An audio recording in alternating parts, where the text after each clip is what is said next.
Bonjour tout le monde, c'est Nanoty Scrap, je suis ravie de vous retrouver aujourd'hui.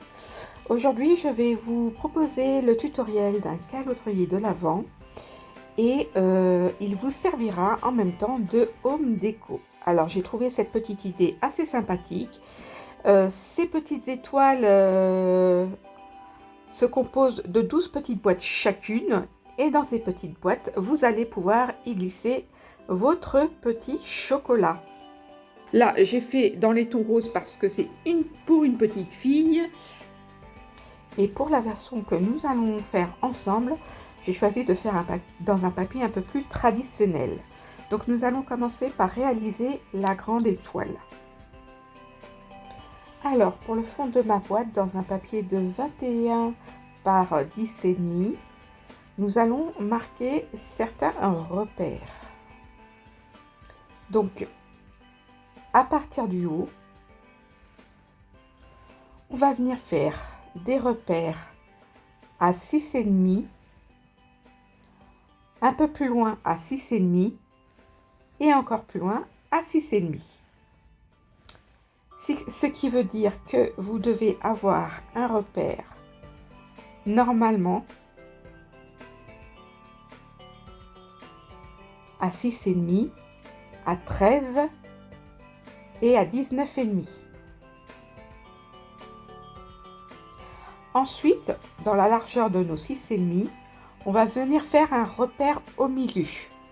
Donc, le centre de 6,5, ce sera 3,25, 9,75 et 16,25. Je reporte les mêmes mesures. Non, je les laisse comme ça, telles quelles. Ensuite, je fais pivoter ma feuille. Et là, je vais venir faire un repère à 5,5.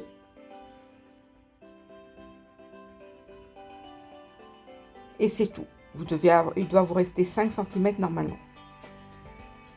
Je viens marquer tous mes plis.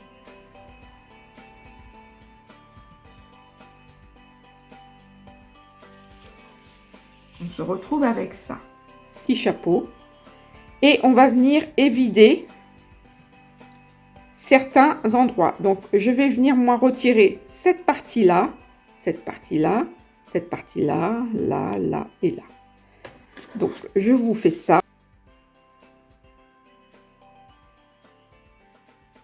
Voilà, vous devez obtenir ceci. Pour que tout soit clair pour vous, la hauteur de votre petite boîte, ici, doit faire 5 cm. Je vais venir fermer ma boîte.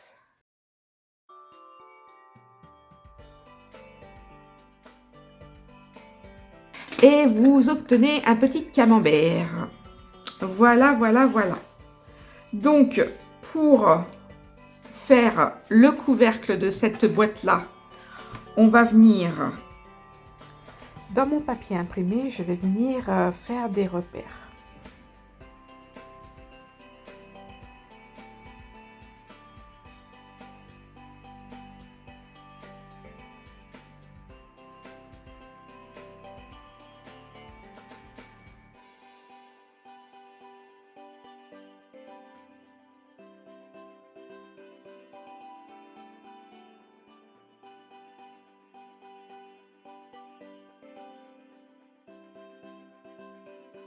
Alors, ici, vous allez avoir, vous avez vu, il vous reste beaucoup de papier, mais c'est pas grave, on va le retirer parce qu'on n'a pas besoin de 2 cm de papier pour fermer une boîte.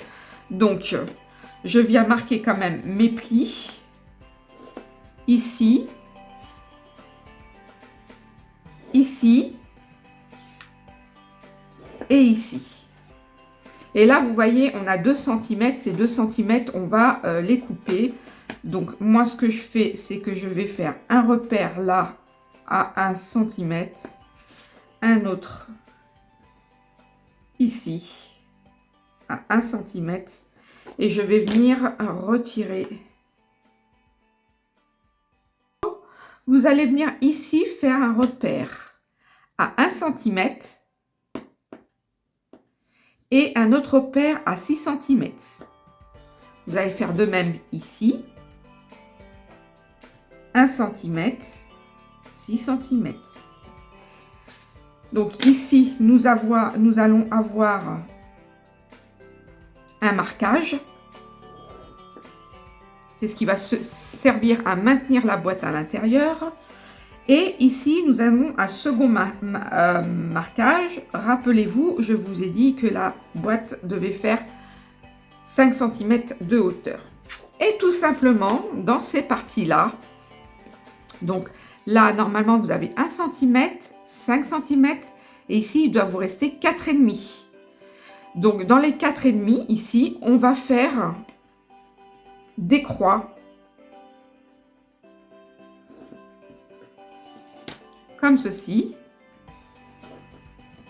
Alors, de toute manière, je vous mets bien évidemment le petit schéma. Hein. Et je pense que pour cette boîte, ce calendrier de l'Avent, je pense que je vais faire un article dans mon blog. Il faut que je m'occupe un peu plus de mon blog parce que le pauvre, je l'ai laissé mais complètement de côté. Donc, une fois que nous avons... je vais vous montrer, je ne sais pas si on voit bien à la caméra. Voilà, vous devez obtenir à peu près ça. Voilà. Oups. Et du coup, moi, je vais couper pour vous montrer ce que vous devez obtenir à la fin. Et nous obtenons ceci. Alors, maintenant, ce qu'on va faire, c'est que je vais poser mon double face ici. Parce que je vous avais dit qu'il y avait un renforcement en bas de la boîte. Donc, je colle mon double face ici. Et je vais en coller un sur ma petite languette ici. Voilà, sur le côté imprimé. Ensuite, je vais marquer tous mes plis.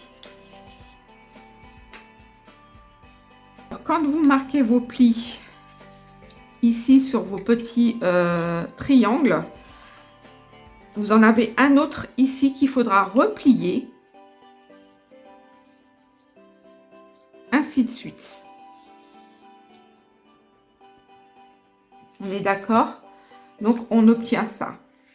On va rabattre le bas de notre boîte.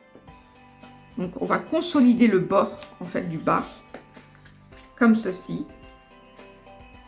Et on va venir fermer tout simplement notre boîte. Alors, hop, voilà. Normalement, si on ne contrarie pas le papier, ça se ferme tout seul. Oh! Ah, vous avez vu, hein, le papier, là, pour le coup, je ne contrarie pas du tout. Parce qu'il fait un peu ce qu'il veut. Je retire ma petite étiquette et je viens coller mon bord. Voilà.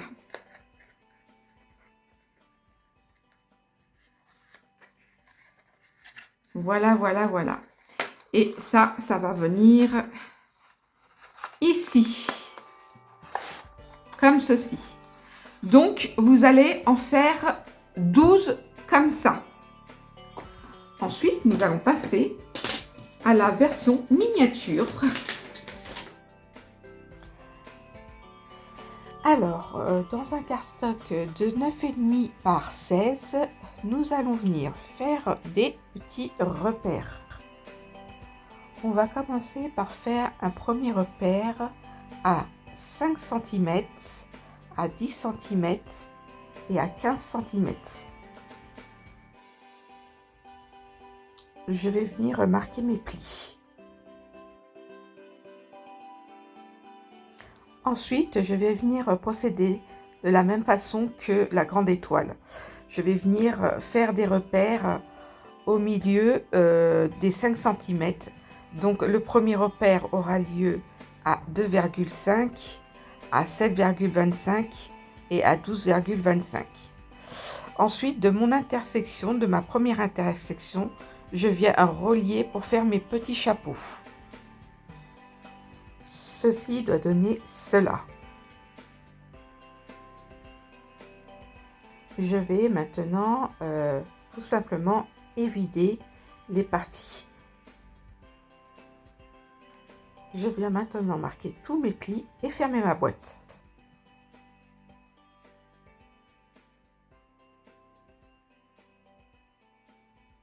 Alors, dans un papier imprimé de 10,5 par 15,1, c'est très important, les 1 mm, vous allez venir faire des repères à 4,7, à 9,4 et à 14,1. Je reporte les mêmes mesures en bas, à 4,7, 9,4 et 14,1. Je viens marquer mes plis.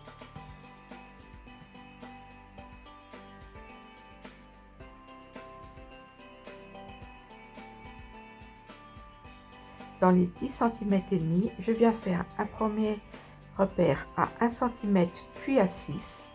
Je fais pareil des deux côtés et je viens marquer mes plis.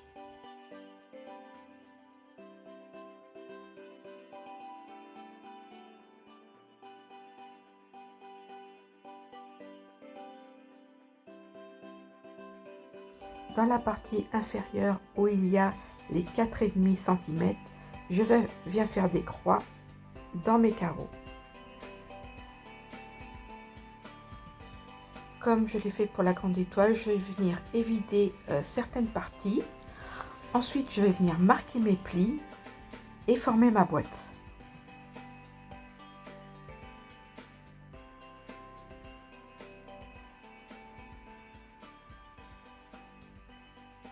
Voilà, ma petite boîte est maintenant formée et du coup, vous allez devoir en faire 12 de chaque. Donc, je me suis avancée, j'ai assemblé toutes mes petites boîtes et je vais assembler avec vous la dernière que je vais poser ici et la plus grande que je vais poser là.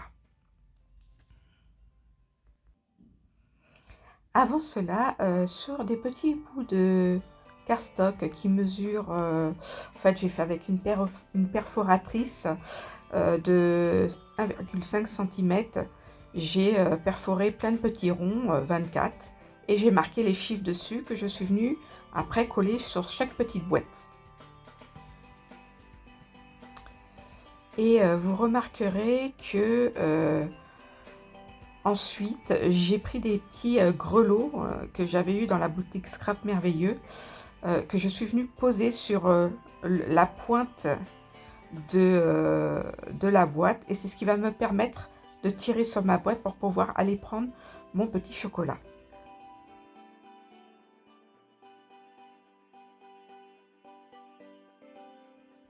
Voilà, ce tutoriel est maintenant terminé. J'espère qu'il vous aura plu. Je me suis inspirée d'une scrapeuse allemande que j'ai trouvée sur Pinterest. Comme quoi que Pinterest, il y a des petites merveilles. Et ben, j'espère que ce tuto vous aura plu. Je vous dis à bientôt pour de nouvelles créations. Bisous de moi.